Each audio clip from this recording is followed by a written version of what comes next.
Deux têtes fortes, deux visions assumées, une seule mission, comprendre. Ici, pas de consensus forcé, ni de réponse préfabriquée. On questionne, on analyse, on propose. Rémi Villemure et Karima Brick confrontent l'actualité avec intelligence, caractère et conviction. Brick, Villemure, là où les débats d'idées prennent toute la place. Bon vendredi 31 juillet tout le monde. Bonjour Karima. Salut! Hey, il va mouiller en fin de semaine, hein? Ah oui? Ouais, Oh ouais. non. Là, en fin de semaine, on va diviser les vrais des moins vrais parce qu'il y a Oshéaga, il y a du tennis, il y a un show pour le 50e des Jeux olympiques et ils annoncent, mais de la mouille dimanche comme vraiment beaucoup, là. Tu sais, comme du matin jusqu'au soir. Ils disent même que ça va mouiller jusqu'à lundi. Fait que là, le monde qui ont acheté, c'est ça. Hey, on a quelqu'un de très rapide sur le piton. Jean-François Roy, bonjour tout le monde, bonjour. Déjà nous mettre dans l'ambiance. Toi, mettons, tu as un billet pour aller voir un show dehors, là, puis qui annonce de la grosse mouille. Honnêtement, tu y vas-tu? Ben, je vais t'avouer que j'ai été quand même chanceuse. Faut dire que ça fait... ouais, c'est ça. J'allais dire, ça fait quand même un petit bout que ça m'est pas arrivé sous la mouille comme ça, mais c'est vrai que ça gâche un peu le plaisir, là. Je me souviens de plusieurs fois, en fait, c'était à la Saint-Jean. J'y suis allée quand même. Il pleuvait. C'est sûr que ça gâche un petit peu le party, là. Quoique, il y a des gens qui aiment danser dans la boue, puis ça peut faire partie du trip, là. T'es de ceux-là, toi? Non, pas du tout. Mais tu sais, pas du tout de ce genre de personne. Non. Qui danse sous la pluie, dans la boue. L'orgueil dans la vie, c'est à la fois un défaut et une qualité. Hein? Tu sais, t'as acheté ton billet, il va mouiller beaucoup. Tu te dis là, regarde, je veux dire, si je m'écoutais, j'irais pas. Et là, l'orgueil se présente. Et là, tu te dis, je vais y aller pareil. Je vais y aller pareil parce que tu es accompagné, puis parce que tu veux pas être le gars plate, la fille plate. Mais c'est parce que ça dépend, c'est quoi? C'est parce que c'est sûr que, tu sais, par exemple, le tennis, des fois, tu as des périodes, il pleut, bon, là, ils vont essayer d'assécher le terrain quand il y a des accalmies. Donc là, tu y vas pareil parce que c'est ça. Il y a d'autres endroits. C'est sûr, si tu as payé là, des centaines de dollars, puis le show est là, je pense que tu vas y aller quand même, tu t'organises. Mais c'est sûr que ça affecte un peu le plaisir. Mais je me rappelle, tu sais, les Jeux olympiques de Paris, tu sais, quand ils ont lancé la cérémonie d'ouverture, puis moi, je l'ai écouté quand même. Ben, je suis pas allée sur place, là, mais tu sais, j'étais à Paris, puis finalement, je l'ai écouté à la maison. Mais tu sais, les billets, il y a des gens qui avaient payé des fortunes et des fortunes. Puis là, c'était la flotte totale. C'était quand même à la fois magique, mais un peu tough aussi.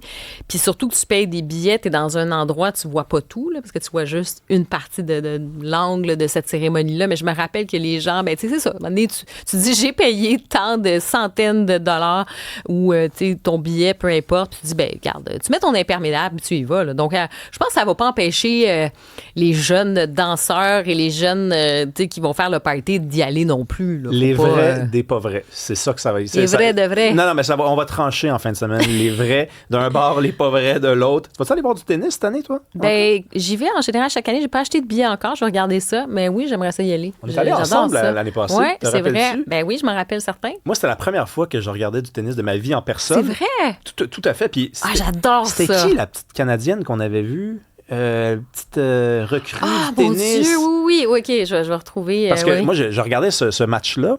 J'ai Fernandez dans le non, mais c'est pas elle. Donc, elle jouait. Puis je regardais ça, puis j'étais comme, bon, ben c'est du bon tennis. Apparemment, tout le monde a l'air content. Tu sais, je suis pas très, très connu. Puis après, j'ai comme découvert que cette fille-là, ça l'avait comme propulsée dans sa carrière. C'est Victoria Mboko. Victoria Mboko. Oui, exactement. J'ai eu la chance de la voir. Écoute, elle avait quel âge? Elle est entrée déjà dans le top 10 mondial à l'âge de 19 ans parce que c'était justement l'année passée, on l'avait vu aussi. Mais oui, c'est mais elle avait gagné l'année passée. Oui, mais c'est ça. Donc, elle avait gagné finalement. Mais moi, j'avais vu son premier match. C'est incroyable. 19 ans. Bon, là, c'est vendredi. On va déconner un tout petit peu. D'accord? Par contre, c'est la vérité. Donc, on va prendre des faits. Elle avait 18 ans, by the way. Donc, c'est une affaire de fou. Non, c'était fou. C'était fou. Fou raide.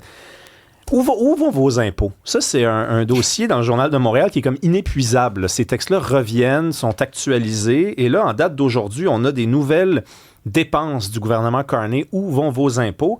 Est-ce que vous pensez qu'on manque d'argent au Canada? Est-ce que vous pensez encore ça? Ou vous avez finalement entendu raison et c'est juste une question de dépenses? Regardez bien ça. 10 millions de dollars que Ottawa enverra en Jordanie pour aider des entreprises dirigées par des femmes réfugiées ou handicapées. Je répète, OK, parce que c'est sûr que des fois, on entend des affaires de même, puis on se dit, je ne dois pas avoir bien compris, là. Donc, on parle de 10 millions de dollars qui vont être envoyés en Jordanie pour aider des entreprises dirigées par des femmes réfugiées ou handicapées. Et Ottawa dit quoi? Ottawa dit, là, nous, on envoie l'argent, puis après, c'est à l'organisme là, qui s'en occupe de gérer ça. On ne sait pas exactement où ça va aller. Ce n'est pas à nous de nous occuper, d'identifier et de sélectionner les bénéficiaires de ces fonds publics, mais à l'organisme chargé de la mise en œuvre du projet, soit Service universitaire mondial du Canada. T'avais-tu déjà entendu parler de cet organisme-là? Oui, mais ça, c'est pas ça qui m'étonne, parce que j'en découvre un par jour. Mais écoute, c'est parce que c'est pas juste 10 millions à la Jordanie, là.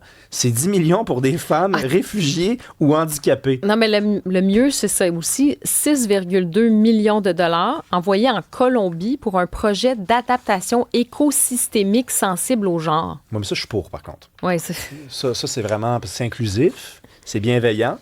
C'est complaisant aussi. Non, mais écoute, là, attends une minute. Non, mais tu me parles pas de l'Éthiopie aussi? 13 millions et demi en Éthiopie pour aider de petites entreprises sexo-spécifiques. Ça veut dire quoi, ça? Ben, c'est ça. Je veux dire... T'es comme sur le non, choc. mais c'est parce que, tu sais, après ça, là, encore une fois, là, je vois, là, j'imagine des gens qui nous disent, mais oui, imaginez là-bas, ça doit être difficile, puis c'est important de... OK. C'est parce qu'à un moment donné, on parle quand même de fonds publics. Si tu me dis que ça va servir pour l'adaptation des changements climatiques, pour aider des populations vulnérables, j'ai l'impression que la pilule passerait plus. Là, ça semble être orienté hyper idéologiquement aussi. J'ai l'impression qu'on est comme une espèce de bonne vieille sauce woke, là, c'est un peu galvaudé, mais c'est un peu ça. On est un peu dans cette idéologie. Évidemment, le développement international, ça peut être intéressant et tout ça, si ça peut aider les configurations même à l'international pour que les populations puissent se développer, créer de la richesse et ça peut bénéficier pour le globe, j'allais dire la planète entière. Mais là, c'est pas ça du tout, là. C'est, on dirait, des espèces de programmes un peu obscurs.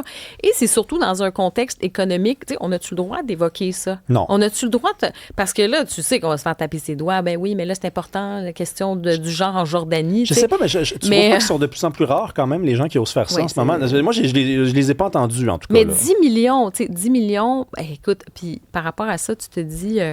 moi, ça m'a fait penser un peu aux États-Unis, tu sais, il y avait eu le DOGE, hein, ce fameux département d'efficacité aussi gouvernementale. On faisait des coupures. On a coupé des programmes qui étaient essentiels, mais on a aussi coupé des programmes un peu de ce genre-là qui avaient été un peu mis en place. C'était beaucoup un peu dans presque du signalement de vertu, puis des programmes un petit peu à la mode.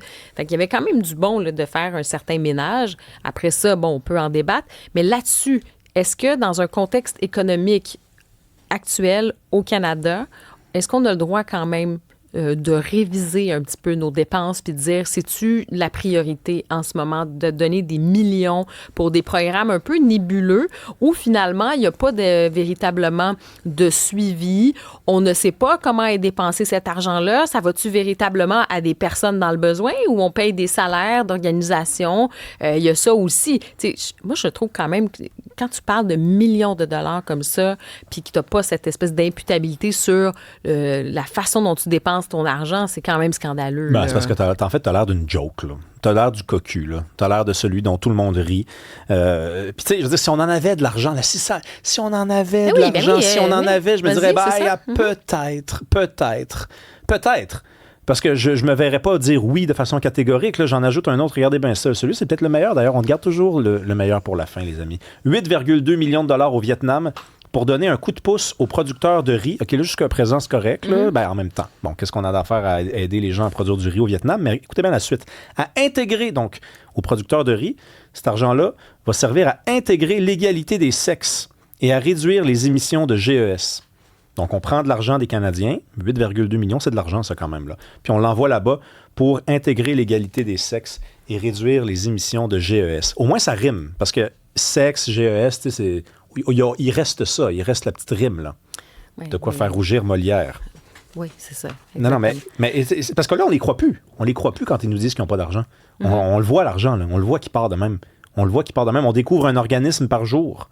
OK, un organisme, ça veut dire des dizaines de fonctionnaires derrière cet organisme-là. Puis là, on envoie cet argent-là, puis on ne le suit pas. Puis on continue. Ils sont difficiles à croire, là. Non, puis après, c'est ça, c'est, tu sais, où va l'argent? Tu as mentionné le 10 millions de dollars. Par exemple, sur le programme en Jordanie, il y en a combien qui vont aux femmes?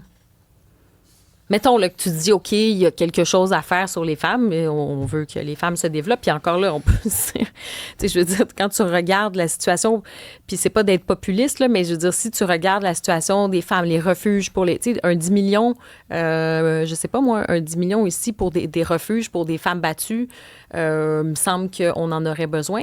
Ben oui, mais non, mais ça va passer après, là, par contre, parce qu'il y a les femmes réfugiées ou handicapées de la Jordanie qui sont un peu plus importantes que nos femmes ici, quand même. Tu es en retard un peu, là, Karima. Faut que tu suives la patente un peu plus, là.